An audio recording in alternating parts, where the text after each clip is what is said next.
course, your next day of thoughts, where we go through everything that happened in yesterday's game, of course, between Leeds United and Brentford, or Brentford and Leeds United, because we were the away team. Now, we went into that game, we got the point, we got a draw. You know, our second result, as the title is called, that's our second result away from home. Good. That's 4 points away from home now, which I still think puts us 19th, I think. But I think we're also tying with some other teams, and it's not just us down there by ourselves. I'm pretty sure. I'm going to check to make sure and double check. Yeah, our away form has not been good, but you don't expect that. Actually, we're at the bottom three for away form. Actually, in the bottom three for away form, it's Wolves, of course, on 1 point. Then you got Burnley on 3, Brentford on 3. Then you got us on 4, Bournemouth on 5, Newcastle on 6, Fulham on 7, so on, so on, so on. So yeah, our away form's improved a little bit. We're at the bottom 3 for away form. So that is a good, it's a good thing to have out the bottom 3 for away form. We're at the bottom 3 in general, which is probably the main thing that we need to talk about. We're at the bottom 3, of course, still. Which is what we want to be. You want to keep out the bottom 3 as long as possible. Try and keep out of it the whole rest of the season.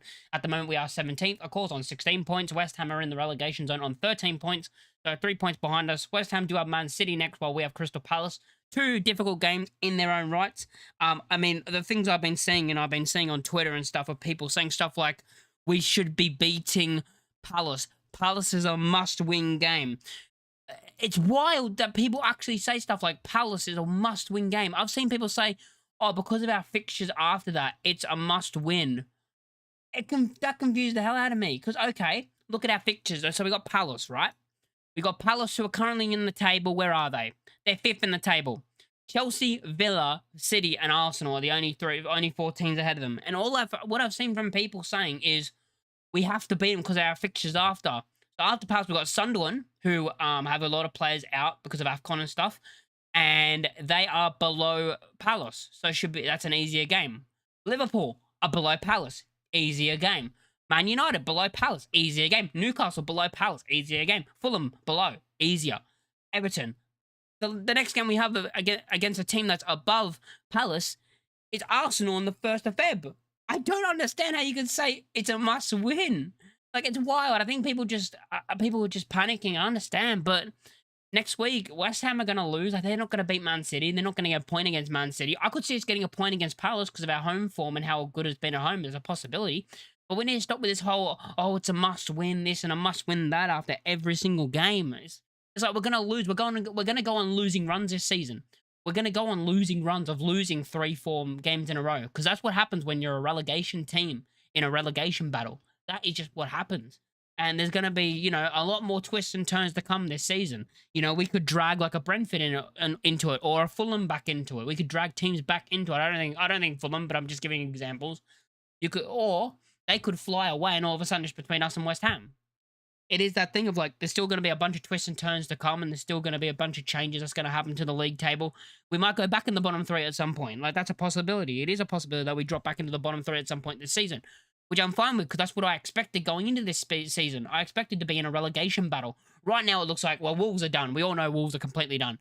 And then after Wolves, you got Burnley, who are starting, in my opinion, to slip away, and they probably are going to get relegated. Like, they are starting to slip away, and I thought they would get relegated. I would have loved to see us, Sunderland, and Burnley all stay up, all 3, but it just looks like it's not going to be. Burnley don't have enough, and they're just going to slowly. They had a good start, like they've had a decent start, but they're just kind of slipping away now, and I think that's what's going to happen.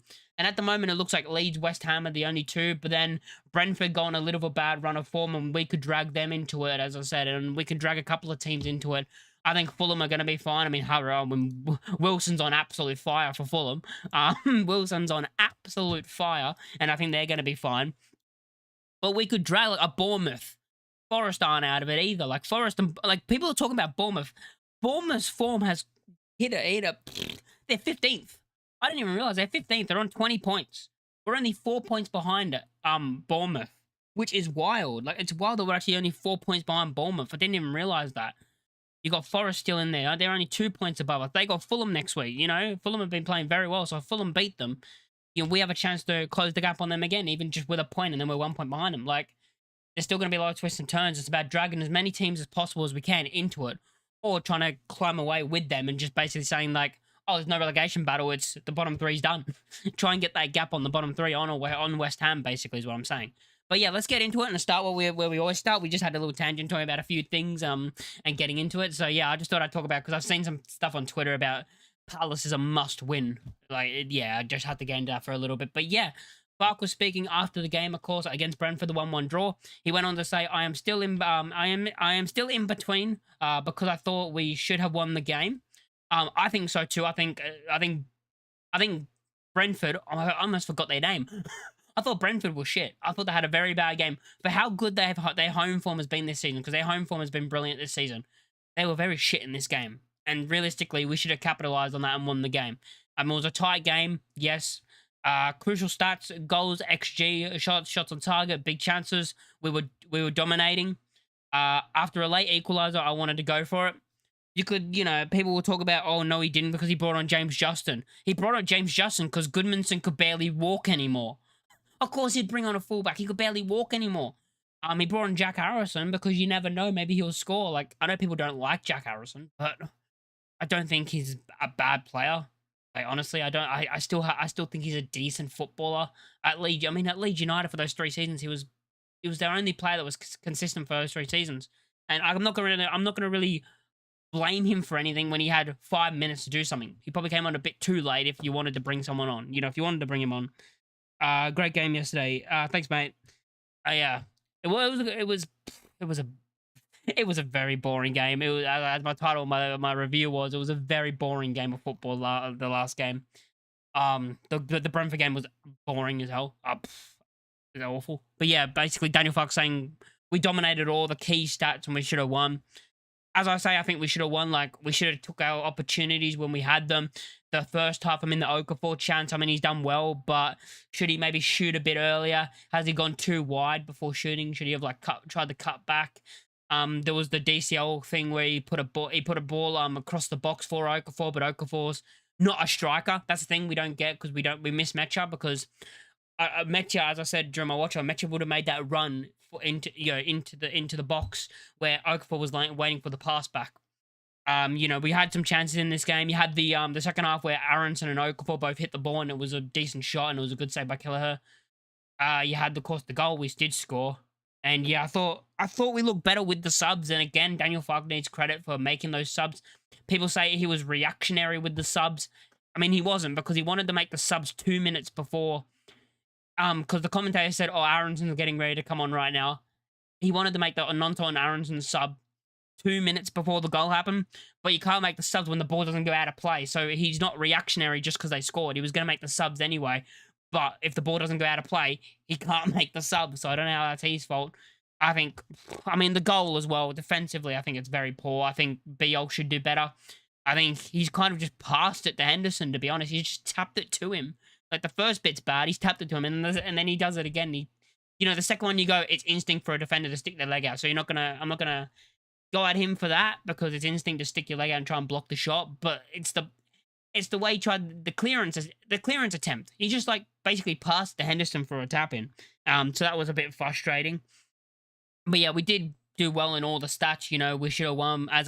Football's not played on stats, but when you look at them all and you're like, as he said, it's all look like the big stats as well, like your goals, XG, shots on target, big chances. You look at that and say, when you're better than them and you've dominated them, you should win the game. As I said, we didn't take our opportunity against the poor Brentford side that weren't at it. Like, that was probably one of their, I've not watched them a lot this season, but that would have probably been like their worst performance at home this season. You probably would say, based off how good they've been at home this season and their form at home. Daniel Fark then went on to say, definitely a good point, especially out of a losing position, which is true. Because once I scored, I'm like, yep, London, isn't it? It's fucking London. We go to London, we're the better team, we lose. Would not be surprised if that happened. Tight first half. I like the outcome because we didn't allow chances. Brentford didn't have really any chances. Perry wasn't really tested at all. Didn't like the way we played. He didn't like the way we played in attack and when we had the ball. Could have been more confident, braver. Mistakes in our pressing second half. Second half excellent. Oh, there was mistakes in our pressing, so that might be a thing Fark might look at through the week for our next game of like, okay, our pressing wasn't working. Maybe this player has to come out. Maybe it's things that us as fans don't see. Like, maybe like an Okafor, not having a go with him because I thought he was our bright spark in the first half, but maybe his pressing was wrong. Maybe he wasn't pressing like how Fark wants him to press. or like something like that, and maybe that's what Fuck needs to try and change a bit. Because if that's the thing, because he said mistakes in our pressing, so it looked like they weren't pressing, or some of the players weren't pressing the way Fark wants them to press. But yeah, as he said, the second half was excellent. Daniel Fark then went on to say, I have to praise their resilience, good cross and fantastic finish. Feels like they could have rewarded themselves with 3 points, but I'm happy with many things. Yeah, I mean, I'm happy with the performance. Like, I'm happy, not with the performance, I'm happy with the result. Like, I'll take a draw against a team that's been very, very good at home this season. The performance should have been better. I mean, nothing on him because you can have bad games, but I'm going to be real. Tanaka, it felt like we were playing with 10 men with him on the pitch. Tanaka was awful. Tanaka was like ghost in that game. He didn't do anything. He was invisible in the first half. He was pretty much the same in the second half. The only thing I really remember Tanaka doing is that header across to Okafor where he tried the volley and it went over the bar. That was the only thing I saw him do. He didn't get on the ball enough. Daniel Falk then said, we wanted to sub different players off to stay in a 3-5-2, but after Henderson's goal, we went man against man in a 4-2-3-1. Thank God it was the right call. So Fark didn't want to change from the 3-5-2. So Fark wanted to keep it at a 3-5-2, but he had to change it up because we conceded. So he was going to... I wonder where Aronson would have played if we were going to play a 3-5-2. Would Aronson have just played in the number 8 role? Because I think Aronson can do that. Like, Aronson's a player who, in my opinion, who can play, as I've talked about before, he can play the number 10, he can play the 8, he can play on the right wing, he can play in multiple positions. Maybe not amazingly, but off the bench as an impact, he can, he can do a job. And, I think off the bench he's been good this season. The last 2 games, I mean, you talk about the last 2 games, I know Nonto got the assist and great cross, like a great cross into DCL. But him, Nonto and Aronson in the last 2 games, I've been impressed with them both off the bench. I think they both impacted the game as subs. And when we've talked about last season, especially in the championship, of we don't have anyone to come off the bench that's going to like change a game. We don't have like a super sub off the bench. Then you get players like Nonto and Aronson, especially like talking about recently, who have come off the bench and impacted the game and changed it. But then fans that complain that we don't have any super subs or impact players, they then cry to say they should be starting. Like, that's what confuses me. Like, we need impact players off the bench. And in my opinion, that's probably what Nonto's role is this season and Aronson's. Because I'm looking at it, I'm like, Nonto's not going to play in a front 2. I don't think he's good enough to play in a front 2. The only player, Okafor's a better footballer than Nonto, and I don't think he's good enough to play in that position, like, to start. I think Okafor off the bench in a front 2 works because against tired legs and he can get behind with his pace. But I think as I've already talked about, we've really missed Mekcha. Mekcha is a massive miss in that front 2, which is why in January, we need to go out and get another striker. That's the thing. We need to go out and get another striker in January. Because you got Mekcha and DCL who are doing good in that position in that front 2. I think Mekcha's a better footballer. Like, I think Mekcha could work in a front 1, like on his own up front. I think he's a good enough footballer. But in that front 2, they work well together because they're both physical. They can both win headers. They can, run off each other as well. And I think we missed that. We missed that kind of impact by having an Okafor there only. Like, because Okafor's not going to win headers and stuff. What's your view on Pirro? Do you think we'd find a place for him to play in Fox strategy plan, or is he timed? I think it's done. Honestly, I think it's done for Pirro. Like, I've liked Pirro over the last couple of seasons. Like, he scored goals, but if we're being real, like, when he has scored goals in those games, we've all said the same thing of his performance is still shit. Like, we'll be like, he scored, so no one's really gonna talk about it as much because he keeps on scoring. But everything else he does in the game isn't good enough, in my opinion. Like, he would score goals and be like, yeah, you can put the ball in the back of them. But we've always praised his finishing of that's what he's really good at. But I think as a player, he's very limited, and I don't think he's good enough for the Premier League. I don't think he's quick enough for the Premier League. That's one thing. I don't think he has enough pace for the Premier League. I don't think he has that football IQ to that level to do it in the Premier League. As I said, I think if a ball drops to him in the box, I back him to put the ball in the back of the net because I think his finishing is amazing. But it's the rest of his game which is poor. And in like the 3 seasons that we've had with Pirro, or the two in this season, what games would you say would be like good performances from Pirro? Probably the Stoke game where he scored a hat-trick in 20 minutes. The best performance I think he's had as an actual striker, not counting the goals and just performance. The only time I've ever seen him press and actually play well was the Norwich City the Norwich City game in the second leg in the playoffs. In the semi-final second leg playoffs. That's the only time I've seen him press and actually have a very good performance as just a player that wasn't like oh, he only did well because he scored. But that game, I was actually impressed. I was like, he's pressing. Maybe he's learned, and then he didn't learn and then went back to type basically. I don't think he's good enough. And I mean, I said this before the season started. I would have sold him because I think it was the most money we probably could have got at the time. Because I feel like, his stock's gonna slowly just like go down because he's not playing football. Where if you sell him at his height, which is 19 goals, good season, to like even if it is to a championship team, or I think he'll do well in like a Serie A. For some reason, I could see him going to like the Eredivisie. I don't know why. I feel like that league would suit him like to a top level. I think he'd be very, very good in that league. I don't know why. I just feel like he'll be like a type of player they'll play in like the Eredivisie or the Serie A or like maybe the Portuguese league or something like that. But I don't think he's good enough for the Premier League. But I'm gonna give him his credit over the last couple of seasons for the goals he's scored for us.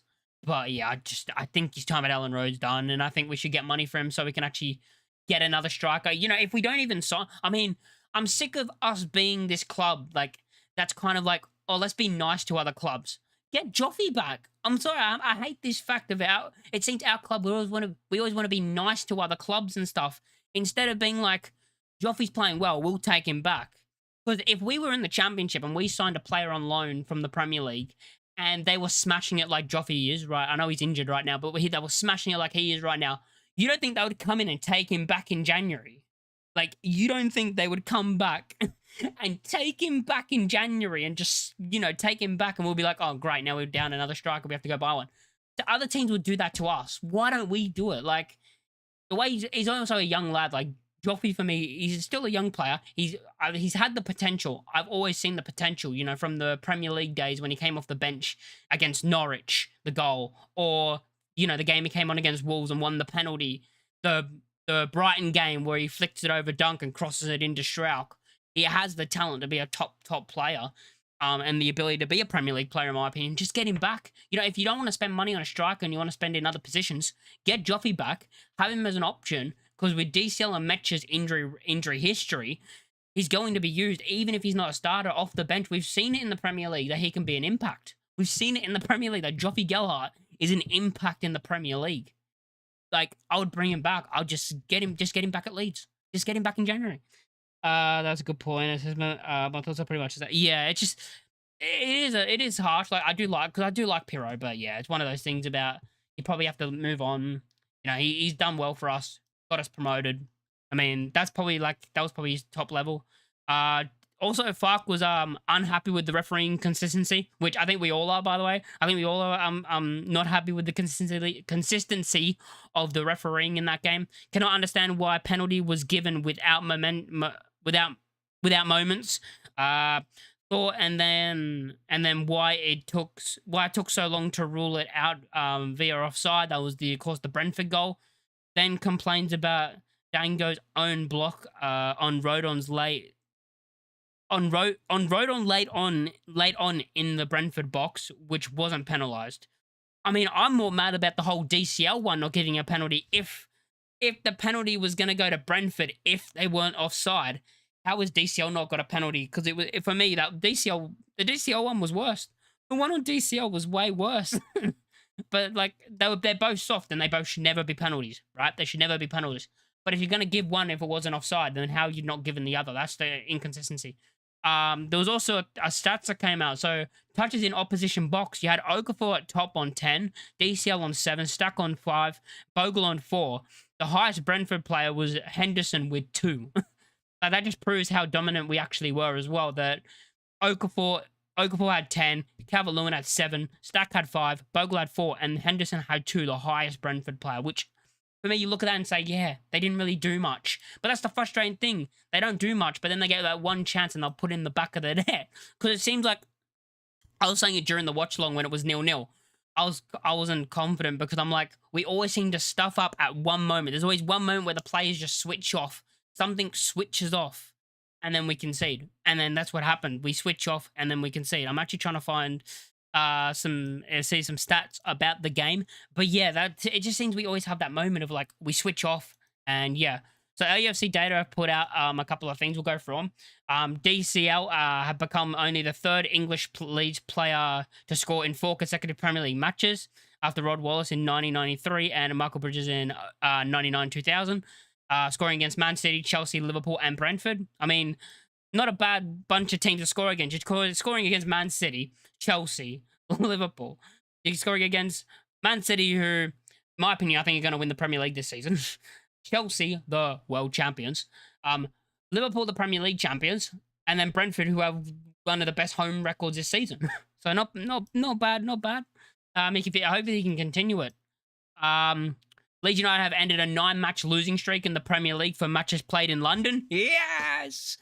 It was a run that stretched as far back as May 2022, and that famous 2-1 win against Brentford, of course, that kept us up. Leeds have also ended. Leeds have also ended an 8-match losing streak in the Premier League for matches played on Sundays. Yes, we're ending these bad records. See, Daniel Fark ends these bad records. I love Joffy. What would your perfect? Oh God, perfect new player. See, I don't really know who I would sign in Jan, because I look at like the ones that you thought like the ones near the end of the window, where you looked at near the end of the window and you're like, oh, we'll probably go back in for one or two of them in Jan. Well, Harry Wilson isn't happening. Muniz is injured. So those two aren't happening. I don't even know who the hell we're going to go for in January, because I don't even know, like, because everyone was talking about number 10. Well, now we don't need a number 10. Everyone's talking about a right winger or a left winger, like a winger. Well, we don't play with wingers. I don't know what we need. I honestly, probably another, I know we need a centre-back cover. I'd like another striker, but I don't know who. I generally wouldn't have a clue who. That's why I would just say get Joffy back, because it's easier. Like, if it wasn't Joffy and we were signing a player who was doing as well as Joffy, everyone would be like buzzing. But because he's played for Leeds before, it's one of those things. But yeah, I wouldn't have a clue who, to be honest. But yeah, we'll start getting, I mean, the rumors that come out like around like this time are going to start being like, you're going to get more like true rumors. Like, you know, the ones that you get in like November beforehand, you're like, I think it's bullshit. I normally wait a little bit, but yeah.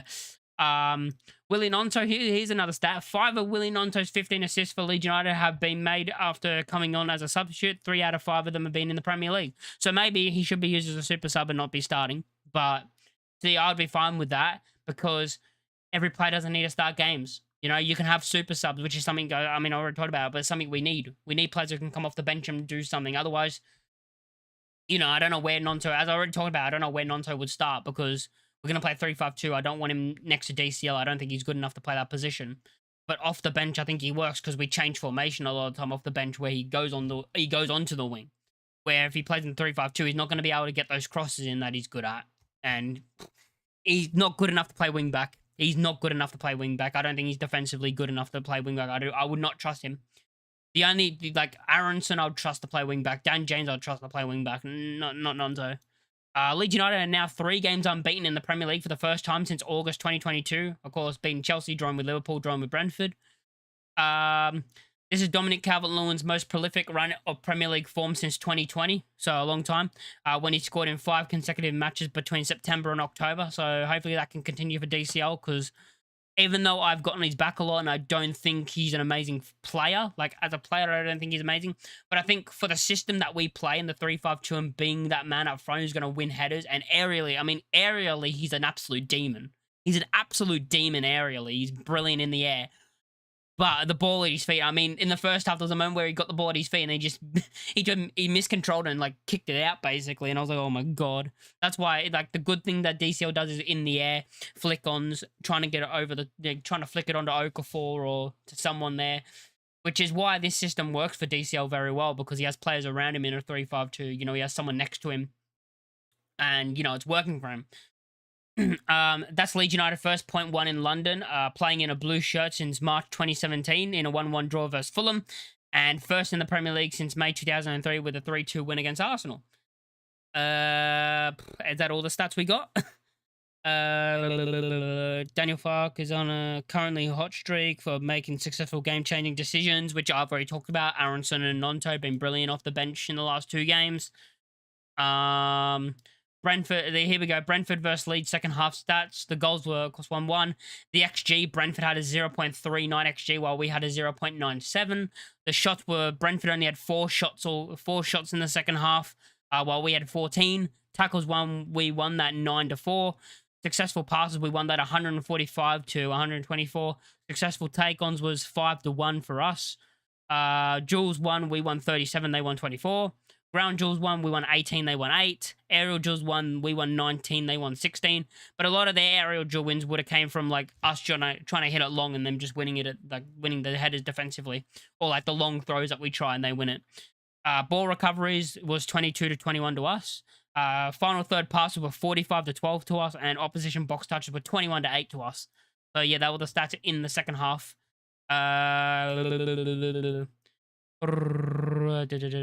Dominic Calvert-Lewin has scored in each of his last 4 Premier League appearances for Leeds United, the joint longest current streak by any player across Europe's top 5 leagues. Also 4 for Phil Foden producing.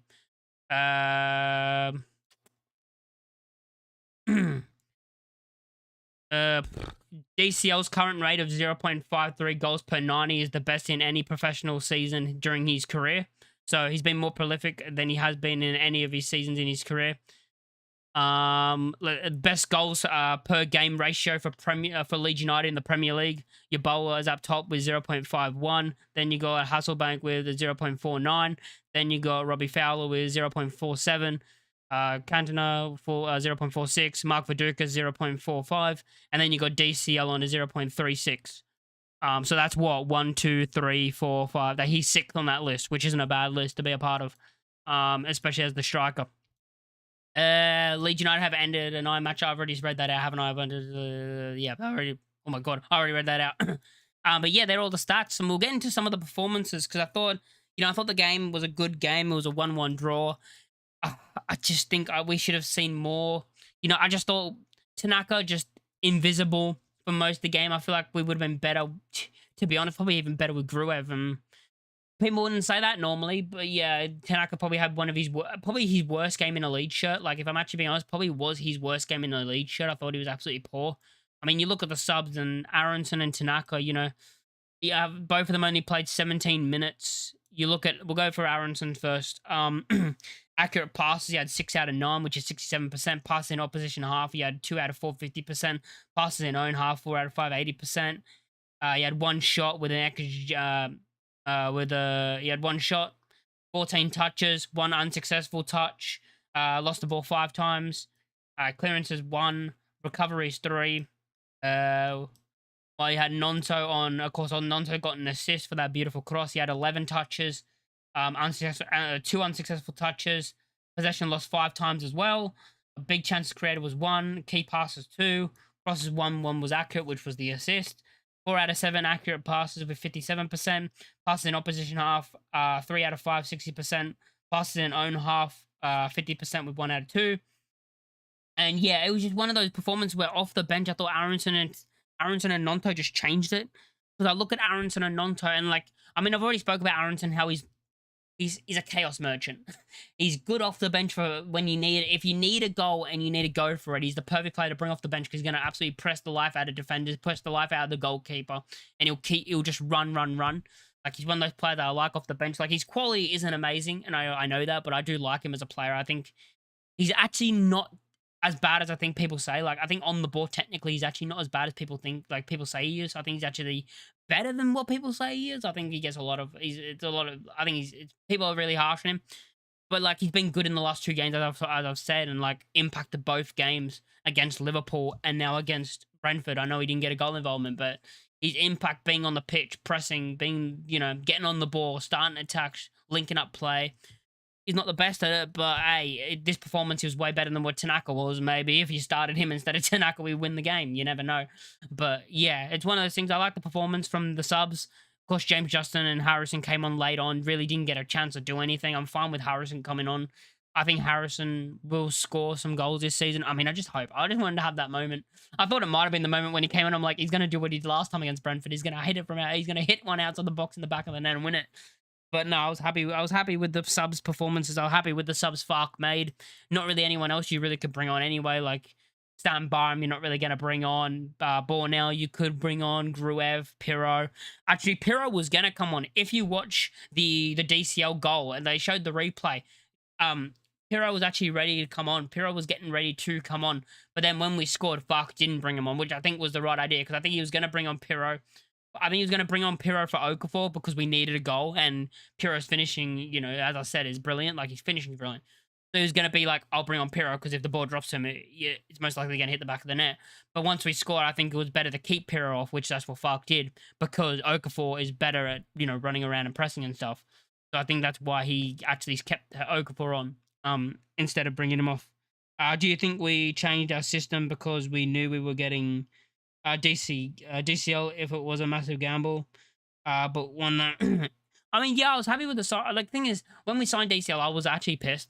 I remember when I first saw it. Like, I was at I was a bowling and I'm just on my phone. Like, I'm on my phone. I'm just scrolling. I went on Twitter because I was like, it was during the transfer window. I was like, something's gonna happen right now because not my like I won't be home to make the video. And then I scroll and it comes up with Legion I've signed DCL and I just go, what the fuck have we done? Like, I was mad. You know what? Prove me wrong. Prove me wrong in these performances in this season. But I was like, what are we doing? Like, I mean, the problem with DCL was the injuries. That was the main problem. I always thought he was a decent player. I don't know how. Like, I didn't think he was amazing. His finishing, I didn't think was great. I thought he's going to miss chances, but he's in a good run of form right now, and hopefully that run of form continues. I think he's kind of in his own, like, kind of. It's probably a purple patch. Let's be real. It's probably a purple patch for DCL. I mean, I hope the purple patch continues. I hope he has like a Bamford purple patch where it goes for the whole season. Like lockdown Bamford. It happens the whole season. I'd love that. I'd love him to have that. Plays with a point, but we could have got more. Yeah, we definitely could have got more in that game. I agree. I mean, Brentford were poor. Brentford were really poor. They were there to be got at. They were there to be got at. That was probably, like, as I said, I've not seen like their fans say much. I mean, Brentford fans, how many are there? But I think that was probably their worst, based off how well they played at home this season, based off their record, probably their worst performance, and they were there to be got at for home performances. I thought Biol was great. But he was my man of the match. I thought he was brilliant. I thought he handled Thiago brilliantly. Thiago got nothing on him. He only had one tackle, but I thought he had a lot more. He had 2 interceptions, 5 clearances, 1 recovery, 1 ground duel. That was 1. 5 out of 9 aerial duels, 1. 26 out of 33 passes with 79%. 9 out of 12 passes in opposition half, 75%. Passes in own half was 17 out of 21, 81%. Long balls accurate with 3 out of 5, 60%. 42 touches. He only lost the ball 7 times. Good performance from Biol. I thought he was very good. And I think in this system, in the 3-5-2, it fits Biol so well because in a 4-back, which is why I like when we did make the subs of Nonto and Aronson, he brought off Biol because he's like, Biol can't play in a 2-back, like in a 4-back. Biol can't be one of the 2 centre-backs in a 4-back. He looks slow in a 4-back, but in a 3-back, he actually looks like he's quicker. Like, in this formation, in a 3-5-2 in the middle, he looks a bit quicker. Like, he looks like he has more pace on him for some reason when he plays a 3-5-2. But when he plays in a 4-back as one of the centre-backs, he just looks too slow. So it was good that Fark actually brought him off, even though I thought he was the best defender out of all 3 on the pitch. Fark knew, Strauch and Rodon are better in a back 2 than Biol. So that was a good tactical decision by Fark to not be like, I'm going to keep Biol in because he's the better player. And actually, I look at the attack, and as I said, Okafor in that first half was probably our most dangerous player. Stack was decent. Like, Stack was trying to get forward and trying to create stuff. Ampadu, I thought, was good as well. Ampadu defensively, very good. He had that shot in the second half, which I thought was closer than what it was at first. I was like, oh my God, it's going in. But yeah, it's one of those things where you need these. It's good to get a point, even when your performance isn't good, because I didn't think we played good. I think we were better than Brentford because I think they were absolutely awful and they had a very, very off night. But I thought we weren't good either. We weren't near our best at all either. Every other team seemed to have a bad game against us. Maybe we. I mean, how long can it be? I mean, people said at the start of the season, oh, Everton were poor, and then it was West Ham were poor. Wolves are just shit. Everyone knows they are just poor. But it was, oh, West Ham are poor, but now they're good after they won after the game that we beat them. Now they're good. Oh, Chelsea had an off game. Oh, Liverpool weren't good and they threw it away. Not mentioning the fact that we gifted them the first 2 goals, right on pass straight to Ekatike, and that's never mentioned. Maybe we just need some more respect, but it is that thing, as I said, that we have of like, when we do play well, and even if we're doing well defensively, I always know there's that one moment where we switch off, and it's happened again, and we switch off, and they get in behind, and in the Premier League, you switch off for that one moment, and you concede. I feel like that happens every game, and I feel like we just always have that moment. We always have that moment of just the switch off, the just switch off for that split second. I mean, Goodmanson, there needs to be. I like Goodmanson, right? But maybe there needs to be questions about him. He just seems to switch off at moments. I mean, you've had the Fulham own goal, which was a free own goal, but it is an own goal. Like, he did do that. He had it in his own net. You have, recently the Chelsea game at the back post. You have the Liverpool game, losing it for the second goal. You have this game, lucky they were offside, but he's nearly given away a penalty. He's made these mistakes. He has made these little mistakes where he just switches off in moments in games. And I feel like he gets away with it a bit more because he's the new signing. And I think he's a good player. Like, I think Goodman has been good. But it's those moments where he switches off and I'm like, oh God. It just seems like every game he has one of those moments. Or we have this moment. We have those moments as a team in general. We have one of these moments every game. Even if we're playing at our best, I feel like we could be absolutely amazing, playing our best football, like our best performance of the season. But we'll just have that one moment where we'll just switch off every single time. But yeah, happy with the performance, happy with the 1-1 draw, based off the way the game went, and how poor, it was a very boring game. For the neutral, it'd be a very, very boring game. But once they scored, I kind of felt like, oh God, we're going to lose. So I'm happy with the point in the end because I thought we were going to lose. Get the point, move on. Next week we got Crystal Palace, which, as I said, it's not a must-win because I've seen people say that. It's not a must-win. It's a very difficult game against Crystal Palace. A team that, at the moment, they're fighting. They're fighting for Europe at the moment. They're playing very good football. They're a very difficult team. You got players like in attack like Mateta, who I know hasn't scored a lot recently, but very good striker. At the moment, Palace are 5th in the league, only 2 points behind Chelsea.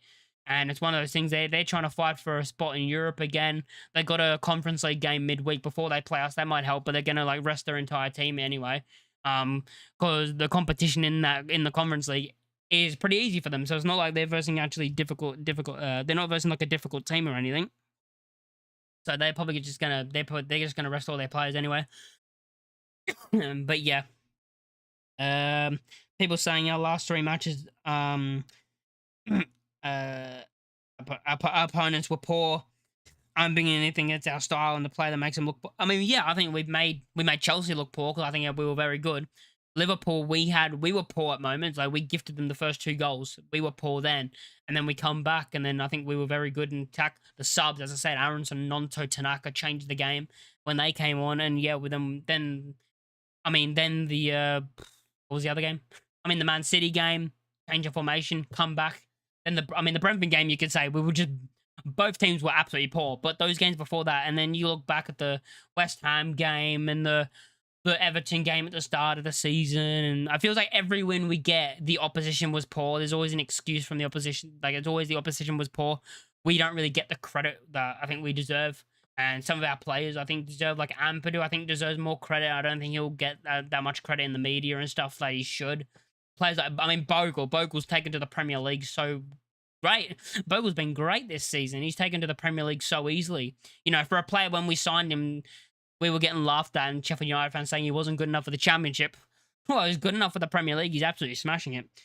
And yeah, it's one of those things about I'm happy with these players that have stepped up. I think they deserve more recognition from the media, but they won't get it.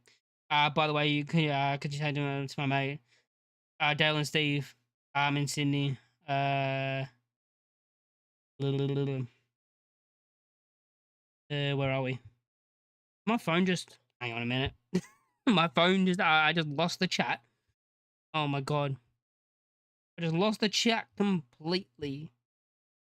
Oh, there goes my phone. But yeah, the performance-wise, I thought, as I said, the performance was the... See, I'm just seeing if there's anything else I could see, if anything's come out now, anything about the game. Of course, Ethan Ampadu. Oh yeah, Ethan Ampadu. 100. 100 games. Ethan Ampadu playing his 100th game for the club. Forgot about that. That was a thing that it kind of just didn't go into my mind that he played his 100th game. I forgot about that. Like, it was a thing that, like, it kind of just, like, didn't, like, it wasn't like this massive thing that was talked about him playing his 100th game, which is weird. It just kind of, like, Oh shit, it's his 100th game. Didn't even know that. It just came out of nowhere, and I completely forgot that it was his 100th game. It was his 100. It was his 100th game. Oh my god. And yeah, so congratulations to Ampadu. It has not felt like he's been at the club that, like, it feels like he hasn't been at the club that long. Like, to play 100 games when you're like, shit, he's already played 100. But yeah, he's been, very good for us in the championship for promotion. He's been very good in the Premier League this season. He's had a couple of games, but that's what you're going to get from a newly promoted team. But what a player, what a captain, Now, after, he's a good replacement for Liam Cooper as the captain. The perfect player probably to pass the baton to or whatever to be the captain. Probably the right choice, Ampadu. The way you're looking at it now and the way things have panned out, definitely the right choice. I mean, it probably would have been, Vober if he didn't leave after that, remember? But yeah, I think Ampadu was the right choice of captain. The only two I could have seen being captain, when I look at the squad right now, the only two I see being, like, captain is Ampadu or Rodon, and I think Ampadu is the perfect choice. I think he's a great captain for the club. And yeah, hopefully he has a lot more games to play for Leeds United. Hopefully 100 plus more. Hopefully he gets to like 500 of 1,000 appearances for Leeds. That'd be nice. But hopefully he's one of those players that are going to be with us for a long time and like go with us. Because I think he's that type of player. I think he has the ability that he could rise with us and push when we, hopefully do what we want to do and push up towards like Europe and stuff.